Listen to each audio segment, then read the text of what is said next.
ಬೆಂಗಳೂರು 16, ಬೆಂಗಳೂರು 16, ದೂರವಾಣಿ ನಗರ ಪೋಸ್ಟು, ರಾಮಮೂರ್ತಿ ನಗರದಿಂದ 1 ಕಿಲೋಮೀಟ್ರು ದೂರದಲ್ಲಿ ಕೌದಿನಹಳ್ಳಿ. ಆ ಕೌದಿನಹಳ್ಳಿಯಲ್ಲಿ ಈ ಶನೇಶ್ವರ ಸ್ವಾಮಿ ದೇವಸ್ಥಾನ ಇದೆ. ಬಹಳ ವೈಕುಂಠ, ಕೈಲಾಸ, ವೈಕುಂಠ ಎಲ್ಲ ಇಲ್ಲೇ ಇದೆ.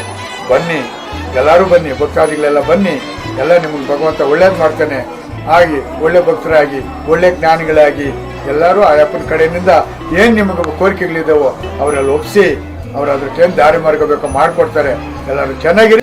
ಅಲ್ಲ, ಈಗ ಏನಾಗ್ತದೆ ಅಂತಂದ್ರೆ ಎಲ್ಲ ಕಡೆ ಭಗವಂತ ಇದ್ದಾನೆ. ಇಡೀ ಜಗತ್ತು ಆವರಿಸ್ಕೊಂಡಿದ್ದಾನೆ ಸ್ವಾಮಿ ಭಗವಂತ. ಇಲ್ಲಿ ಅಲ್ಲಿ ನಮ್ಮ ಮನೆಯಲ್ಲಿ ನಿಮ್ಮ ಮನೆಯಲ್ಲಿ ಅನ್ನೋದೇನಿಲ್ಲ, ಇಡೀ ಜಗತ್ತನ್ನ ಆವರಿಸ್ಕೊಂಡಿದ್ದಾನೆ ಸ್ವಾಮಿ. ನೀನ್ ಎಲ್ಲೇ ಕೂತಿದ್ರು ನೀನ್ ಮನಸ್ಸು ಪರಿಶುದ್ಧಾಗಿ ಇಟ್ಕೊಂಡು ಭಗವಂತನ ಜಪ ಮಾಡಿದ್ರೆ ಅಲ್ಲಿಂದನೇ ಒಳ್ಳೇದಾಗ್ತದೆ.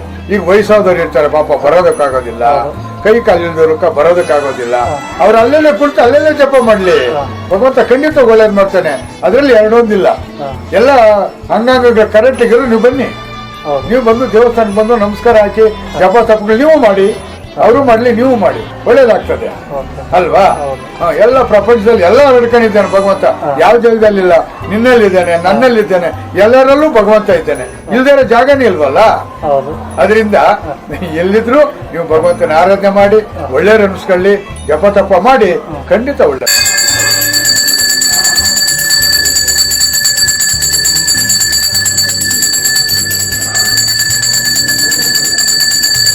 ಎಲ್ಲ ಪಾಸಿಟಿವ್ ಫೀಲಿಂಗ್ ಇರುತ್ತೆ ಬಂದ ತಕ್ಷಣ. ಏನು ನೆಗೆಟಿವ್ ಫೀಲಿಂಗ್ ಎಲ್ಲ ಏನಾದ್ರು ಇದ್ರೂ ಆಚೆನೆ ಹೊಟ್ಟೋಗ್ಬಿಡುತ್ತೆ. ಅದು ಒಳಗಡೆ ಕಾಲಿಟ್ಟ ತಕ್ಷಣ ದೇವರು ಹೆಂಗ್ ಕಾಪಾಡಿದ್ದಾರೆ, ದಟ್ ಈಸ್ ವಂಡರ್ಫುಲ್. ಮಾತು ಹೇಳೋದು, ನಿಮ್ಮ ನಂಬಿಕೆ ಇಟ್ಕೊಂಡು ಬನ್ನಿ, ನಿಮ್ಮ ಕೆಲಸ ಆಗ್ತದೆ ಅಂತ ಹೇಳ್ತಿದ್ದಾರೆ. ಹೌದು, ಅದಕ್ಕೆ ನೀವು ಏನ್ ಹೇಳ್ತೀರಾ? ಅದು ಕರೆಕ್ಟ್. ನಾವು ಇಲ್ಲಿ ಏನು ಈ ತರ ಮಾಡಿ ಆ ತರ ಮಾಡಿ ಏನು ಹೇಳಲ್ಲ. ಬನ್ನಿ ದೇವಸ್ಥಾನ ಹತ್ರ, ಮತ್ತೆ ದೇವ್ರ ಮುಂದೆ ಏನಾದ್ರು ಕಷ್ಟ ಇದ್ರೆ ಕೇಳಿಬಿಟ್ಟು ನಮಸ್ಕಾರ ಮಾಡಿಬಿಟ್ಟು ನಿಮ್ಮ ಕೆಲಸಕ್ಕೆ ನೋಡಿ ಅಂತ ಹೇಳ್ತಾರೆ ಅಷ್ಟೇ.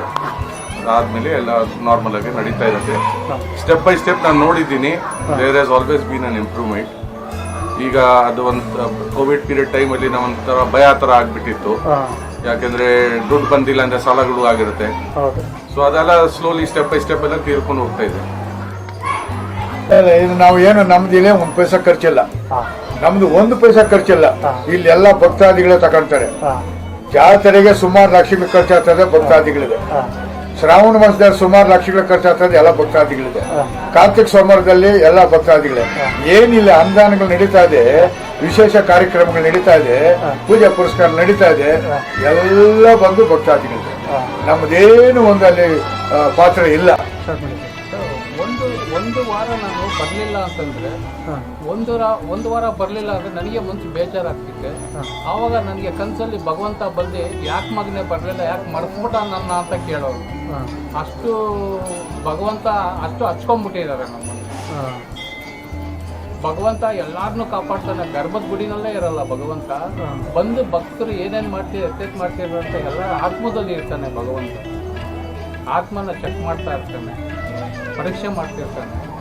ಅದಕ್ಕೋಸ್ಕರ ಈ ದೇವ್ರನ್ನ ನಂಬೋದ್ರೆ ನಿಜವಾಗ್ಲೂ ಉದ್ಭವ ಆಗ್ತೀವಿ, ಬೆಳಿತೀವಿ, ಅನುಭವನೂ ಸಿಕ್ತಿದೆ, 4 ಜನಕ್ಕೆ ಉಪಕಾರನೂ ಮಾಡ್ತೀವಿ.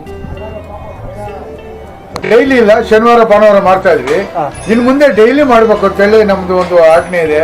ಅದಕ್ಕೆ ಭಗವಂತ ಭಕ್ತಾದಿಗಳ ಸಹಕಾರ ಬೇಕಾಗಿದೆ. ಅವ್ರ ಸಹಕಾರ ಕೊಟ್ರೆ ನಾವು ದಿನಾನು ಅದನ್ನ ಅನುದಾನ ಮಾಡೋದಕ್ಕ ನಾವು ಸಿದ್ಧವಾಗಿದ್ದೀವಿ, ಮಾಡ್ತೀವಿ. ವೃದ್ಧಾಶ್ರಮ ಮಾಡಬೇಕು, ಅನಾಥಾಶ್ರಮ ಮಾಡಬೇಕು, ಡೈಲಿ ಅನುದಾನ ನಡಿಬೇಕು, ಇಷ್ಟು ನಡಿಬೇಕು. ಡೈಲಿ ಮಾಡಬೇಕು ಅಂತಿದ್ರಲ್ಲ, ಅನುದಾನಕ್ಕೆ ಟೈಮಿಂಗ್ಸ್ ಇದೆಯಾ? ಇಷ್ಟು ಗಂಟೆಯಿಂದ ಇಷ್ಟು ಗಂಟೆ ನಡೀತದೆ? ಅದು ಸಮಯ ಬೆಳಿಗ್ಗೆ ಒಂದು ಸ್ವಲ್ಪ ಏನಾದರೂ ಇಲ್ಲಿ ಬಡಬಗ್ಗರು ಬಂದವ್ರಿಗೆ ಒಂದು ಸ್ವಲ್ಪ ನಾಷ್ಟ ಅಂತೇಳಿ ನಾವು ಸ್ವಲ್ಪ ಮಾಡ್ತೀವಿ. ಆಮೇಲೆ ಮಧ್ಯಾಹ್ನ ಫುಲ್ ಊಟ ಇರ್ತದೆ. ತಿರುಗಿ ರಾತ್ರಿ ಒಂದು 7 ಗಂಟೆ 7:30ಗೆ ಫುಲ್ ಅನುದಾನ ಮಾಡಬೇಕು. ಇದು ನಮ್ಮ ಒಂದು ಧ್ಯೇಯ. ಇದನ್ನು ಖಂಡಿತ ನಾವು ಮಾಡಬೇಕು. ಅದಕ್ಕೆ ಭಗವಂತನ ಸಂಕಲ್ಪ ಬೇಕು, ಅವನ ಆಶೀರ್ವಾದ ಬೇಕು, ಅವನ ದಯೆ, ಅವನ ಆಶೀರ್ವಾದದಿಂದ ನಾವೇನು ಮಾಡೋಕ್ಕೆ ಆಗೋದಿಲ್ಲ. ಖಂಡಿತ ಅವನ ಆಶೀರ್ವಾದ ಬೇಕೇ ಬೇಕು. ಅವನ ಮುಂದೆ ಸರ್, ಈ ದೇವಸ್ಥಾನದಿಂದ ಎಷ್ಟು ವರ್ಷದಿಂದ ಬರ್ತಾ ಇದ್ದೀರಾ ಸರ್? ನಾನು ಈ ಕಡೆ ಇಲ್ಲಿಗೆ ಬಂದು ನಾನು 12 ವರ್ಷ ಆಯಿತು. 12 ವರ್ಷದಿಂದ ನಾನು ಈ ದೇವಸ್ಥಾನಕ್ಕೆ ಬರ್ತಾ ಇರ್ತೀನಿ. ಶನಿವಾರ ಮಾತ್ರ ಬರೋದು ನಾನು. ಮತ್ತೆ ಶ್ರೀರಾಮನವಮಿನಲ್ಲಿ ಜಾತ್ರೆ ಆಗುತ್ತೆ, ಆ ಜಾತ್ರೆ ಟೈಮ್ನಲ್ಲೂ ಬರ್ತೀನಿ ನಾನು. 3 ದಿವಸ ಜಾತ್ರೆ ತುಂಬ ಚೆನ್ನಾಗಿ ನಡೀತಿದೆ. ಅಗ್ನಿಕುಂಡ ನಡೀತಿದೆ, ದೇವರ ಮೆರವಣಿಗೆನೂ ನಡೀತಿದೆ ಇಲ್ಲಿ. ಮತ್ತೆ ಪ್ರತಿ ಶನಿವಾರ ಯಾವಾಗ್ಲೂ ಇಲ್ಲಿ ಅನ್ನದಾನ ನಡೀತಿದೆ. ಅನ್ನದಾನ ತುಂಬಾ ಚೆನ್ನಾಗಿ ನಡೀತಿದೆ. ಅದು ಒಬ್ಬರಿಗೆ ಊಟ ಇಲ್ಲ ಅನ್ನಂಗಿಲ್ಲ, ಎಲ್ರಿಗೂ ಊಟ ಸಿಗುತ್ತೆ, ಪ್ರಸಾದ ಸಿಗುತ್ತೆ. ಜನ ತುಂಬಾ ಜಾತ್ರೆ ರೀತಿ ಇರ್ತಾರೆ ಶನಿವಾರ. ಆ ವರ್ಷಕ್ಕೊಂದ್ಸಲಿ ಜಾತ್ರೆ ಆದಾಗ ಅದು 7 ವೈಕುಂಠ, ಅದು ಇಲ್ಲಿ ನೋಡಕ್ಕಾಗಲ್ಲ, ಅಷ್ಟು ಅಗ್ನಿಕುಂಡ ಎಲ್ಲ ನಡೀತಿದೆ. ನಂದಕುಮಾರ ಸ್ವಾಮೀಜಿಯವರು ತುಂಬಾ ಚೆನ್ನಾಗಿ ದೇವಸ್ಥಾನ ನಡೆಸ್ಕೊಂಡು ಹೋಗ್ತಿದ್ದಾರೆ. ಮುಂದೆನೂ ಚೆನ್ನಾಗಿ ನಡ್ಸ್ಕೊಂಡು ಹೋಗ್ತಿದ್ದಾರೆ. ಅದಕ್ಕೋಸ್ಕರ ನಾವು ಈ ದೇವ್ರನ್ನ ನಂಬಿದ್ದೀವಿ. ಈ ದೇವ್ರ ಎಲ್ರಿಗೂ ಒಳ್ಳೇದು ಮಾಡ್ತಾನೆ, ಅನುಕೂಲ ಮಾಡಿಕೊಟ್ಟಿದ್ದಾನೆ. ನನಗೂ ಸ್ವಲ್ಪ ಅನುಕೂಲ ಮಾಡಿಕೊಟ್ಟಿದ್ದಾನೆ, ಒಳ್ಳೇದು ಮಾಡಿಕೊಟ್ಟಿದ್ದಾರೆ ನನಗೆ. ನನ್ನ ಬಿಸ್ನೆಸ್ ಆಗಲಿ ಚೆನ್ನಾಗೂ ನಡೀತಾ ಇದೆ. ಇರೋದಕ್ಕೆ ಮನೆಯೂ ಚೆನ್ನಾಗಿ ಈಸ್ಕೊಟ್ಟಿದ್ದಾರೆ. ಒಳ್ಳೆ ರೀತಿನಲ್ಲಿ ನಡೀತಾ ಇದೆ. ಮುಂದೆನೂ ಅದೇ ರೀತಿನೇ ನಡೀತಿದೆ. ನನಗೆ ಈ ದೇವರ ಅನುಗ್ರಹ ಇದೆ, ದೇವ್ರದ್ದು ನಂಬಿಕೆ ಒಂದಿದೆ ನನಗೆ. ಅಷ್ಟು ನಾನು ಹೇಳ್ಬೋದು ಸರ್. ದೇವ್ರಿಗೆ ಎಲ್ಲ ಸಕ್ಸಸ್ ಆಗಿದೆ ಸರ್. ಈ ದೇವ್ರನ್ನ ನಮ್ದವ್ರಿಗೆ ಯಾರು ಕೈ ಬಿಟ್ಟಿಲ್ಲ ಸರ್. ನಂಬುದ್ರೆ ಮನೇನೂ ಆಗಿದೆ, ಎಲ್ಲ ಆಗಿದೆ. ಆಮೇಲೆ ಇನ್ನೊಂದು, ಇಲ್ಲಿ ಒಂದು ಕೆರೆ ಇತ್ತು, ಒಂದು ಬನ್ ಫ್ಯಾಕ್ಟ್ರಿ ರೋಡಲ್ಲಿ. ಅದ್ರ ನಾನು ಸ್ವಲ್ಪ ಇಂಪ್ರೂವ್ ಮಾಡಬೇಕು ಅಂತ ಮಾಡಿದೆ. ತುಂಬಾ ಗಲೀಜಿತ್ತು ಅಲ್ಲಿ. ನನಗೆ ಸುಮಾರು ಜನ ವೈರಪ್ಪ ಬಂದ್ರು. ಈ ದೇವ್ರನ್ನ ನಂಬಿಟ್ಟು ಅಲ್ಲಿ ಕೈ ಹಾಕಿದೆ. ಅದನ್ನು ಈ ದೇವರು ನನಗೆ ಕಾರ್ಯ ಎತ್ತಿ ಕೊಟ್ಟಿದ್ದಾನೆ, ಕೆಲಸನೂ ನಡೆಸಿದ್ದಾನೆ. ಇವತ್ತು ವಾಕಿಂಗ್ ಪಾರ್ಕ್ ಆಗಿದೆ, ಚೆನ್ನಾಗೂ ನಡೀತಾ ಇದೆ. ಇನ್ನೂ ಅಭಿವೃದ್ಧಿ ಮಾಡಬೇಕು, ಮಾಡ್ತಾನೆ. ಎಲ್ಲ ಈ ದೇವರಿಂದನೇ ನಡೀತಾ ಇದೆ ನಮಗೆ.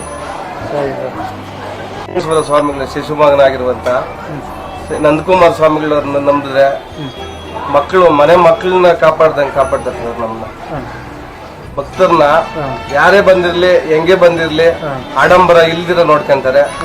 ಯಾರೇನಾಗ್ಲಿ, ಚಿಕ್ಕ ಮಗು ಆಗ್ಲಿ, ವಯಸ್ಸಾಗಿರೋರಾಗ್ಲಿ, ಅವ್ರನ್ನ ಚೆನ್ನಾಗಿ ನೋಡ್ಕೊಂತಾರೆ. ಇವರು ಭೇದ ಭಾವ ಮಾಡಲ್ಲ ಸರ್. ಯಾರನ್ನ ಪ್ರತಿಯೊಬ್ಬರನ್ನು ಒಬ್ಬರೇ, ಅವ್ರು ಬಂದ್ರೆ ಹೆಚ್ಚು, ಇವ್ರು ಬಂದ್ರೆ ಕಮ್ಮಿ ಇಲ್ಲ. ಸ್ವಾಮಿಗಳವರು ಮಗು ಬಂದ್ರು ಒಂದೇ, ವಯಸ್ಸಾದವ್ರು ಬಂದ್ರು ಒಂದೇ, ಎಲ್ಲಾರ್ಗು ಒಂದೇ ತರ ಇಲ್ಲಿ. ಅಕ್ಕ ನಮಸ್ಕಾರ, ನಿಮ್ಮ ಹೆಸರು? ನನ್ನ ಹೆಸರು ಕೌಸಲ್ಯ ಅಂತ ಸರ್. ಅಕ್ಕ ಎಲ್ಲಿಂದ ಬಂದಿರೋದು ನೀವು? ನಾವಿಲ್ಲಿ PNP ಹಾಂ. ಈ ದೇವಸ್ಥಾನದಿಂದ ಎಷ್ಟು ವರ್ಷದಿಂದ ಬರ್ತಾ ಇದ್ದೀರಾ? ಹೀಗಾಗಿ ನಾವು ಒಂದು 3 ವರ್ಷದಿಂದ ಬರ್ತಾ ಇದ್ದೀವಿ ಸರ್. ಹಾಂ. ಇಲ್ಲಿ ನೀವು ಬಂದ ಮೇಲೆ ನಿಮ್ಮ ಕೋರಿಕೆಗಳು ಸಕ್ಸಸ್ ಆಗಿದೆ ಅಕ್ಕ? ಹೌದು ಸರ್, ಅದು ಆಗಿದೆ. ನಾನು ಒಂದು ಕೆಲಸದ ಬಗ್ಗೆ ಕೇಳ್ಕೊಂಡು ಹೋಗಿದ್ದೆ. ಅದು ಈಗ ಸುಮಾರು 90% ಬಂದಿದೆ. ಆಗುತ್ತೆ ಅನ್ನೋ ನಂಬಿಕೆ ಪೂರ್ತಿಯಾಗಿ ಬಂದಿದೆ. ಹಾಗಾಗಿ ನಾನು ಮತ್ತೆ ಬರ್ತಾ ಇದ್ದೀನಿ. ಹೀಗೆ ಇನ್ನೊಂದು ನನ್ನ ಮಗನ ಕೆಲಸಕ್ಕೋಸ್ಕರ ಕೇಳ್ಕೊಂಡಾಗ 9 ವಾರದಲ್ಲಿ ದೀಪ ಹಚ್ಚಕ್ಕೆ ಹೇಳಿದ್ದಾರೆ, ಎಳಿನ ದೀಪ. ಅದು ಹಚ್ತಾ ಇದ್ದೀನಿ, ಇದು 3ನೇ ವಾರ. ನಾನು ಪ್ರತಿ ವಾರ ಬಂದು ಹೋಗ್ತಿದ್ದೀನಿ. ಒಳ್ಳೇದಾಗ್ತಾ ಇದೆ. ಒಂದು ಕೆಲಸ ಎಲ್ಲ ಚೆನ್ನಾಗಾಗ್ತಾ ಇದೆ. ಈಗ ನೀವು 13 ವರ್ಷದಿಂದ ಬರ್ತಾ ಇದ್ದೀರಿ ಅಂತ ಹೇಳಿದ್ರಲ್ಲ, ಮುಂಚೆ ನಿಮ್ಮ ಕೋರಿಕೆಗಳ ಸಕ್ಸಸ್ ಆಗಿದೆಯಾ ಅಮ್ಮ? ಸರ್, ನಾನು ಯಾವಾಗಲೂ ಬಂದು ಹೋಗ್ತಿದ್ದೆ. ಈಗೀಗ ನಾನು ಬೇಕು ಅನ್ಸಿರೋ ಕೋರಿಕೆ ಬಗ್ಗೆ ಕೇಳ್ಕೊಂಡಿದ್ದೀನಿ. ಅದು ಪರವಾಗಿಲ್ಲ ಸರ್, ನನಗೆ ಈಗಾಗಲೇ ಒಂದು 90 ಭಾಗ ಬಂದಿದೆ. ಆಗುತ್ತೆ ಅಂತಲೂ ನಂಬಿಕೆ ಬಂದಿದೆ. ಇದಕ್ಕೋಸ್ಕರನೇ ನಾನು ಬರ್ತಾ ಇದ್ದೀನಿ. ಚೆನ್ನಾಗಿ ನಡೀತಾ, ಇಲ್ಲೆಲ್ಲ ಪೂಜೆಗಳೆಲ್ಲ ಚೆನ್ನಾಗಿ ನಡೀತಾ ಇದೆ. ನಾನು ಪ್ರತಿ ಶನಿವಾರ ಇದೇ ಥರ ಇರುತ್ತೆ ದೇವಸ್ಥಾನ. ನೀವು ದೇವಸ್ಥಾನ ಒಳಗೆ ಹೋದ್ಮೇಲೆ ಷಣ್ಮತ ಸ್ವಾಮಿನ ಗರ್ಭಗುಡಿ ಹೋಗಿ ನೋಡ್ತಿರಂಗೇನೆ ನಿಮ್ಗೆ ಏನು ಅನಿಸ್ತದೆ ಅಪ್ಪನ ನೋಡಿದ್ರೆ? ಸರ್, ಆ ಮನಸ್ಸಿನ ಭಾವನೆನೇ ಒಂಥರ ಚೇಂಜ್ ಆಗುತ್ತೆ ಸರ್. ಇಲ್ಲಿ ಬಂದರೆ ಮನಸ್ಸಿನ ಪ್ರಶಾಂತತೆ, ಇಲ್ಲಿ ಬಂದರೆ ಒಂದು ನೆಮ್ಮದಿ. ನಾವು ಕೋರ್ಕೊಂಡಿದ್ದು ಆಗುತ್ತೆ ಅಂತ ಬರ್ತೀವಿ, ಅದು ಆಗ್ತಾ ಇದೆ ಅನಿಸಿದಾಗ ಇನ್ನೂ ಒಂದು ಸ್ವಲ್ಪ ಮನಸ್ಸಿಗೆ ನೆಮ್ಮದಿ ಆಗುತ್ತೆ. ಕೇಳ್ಕೊಳ್ಳೋಣ, ಅಲ್ಲಿ ಇಲ್ಲಿ ಹೋಗೋದಕ್ಕಿಂತ ಪರಮಾತ್ಮ ಹತ್ರ ಕೇಳ್ಕೊಳ್ಳೋಣ ಅನ್ನೋ ಒಂದು ಆಸೆ ಇದೆ ಸರ್. ಇಲ್ಲಿ ನೀವು ಶನಿವಾರ ಭಾನುವಾರ ಬಂದರೆ ಪ್ರಸಾದ ಸಿಗ್ತದೆ, ಅಂದಾನ ಮಾಡ್ತಾರೆ ಬಂದು.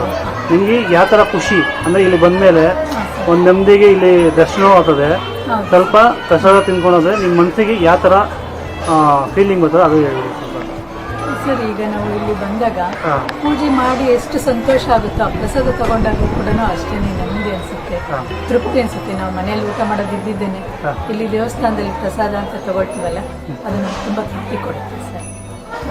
ಸರಿ ಸರ್, ತುಂಬ ಥ್ಯಾಂಕ್ಸ್.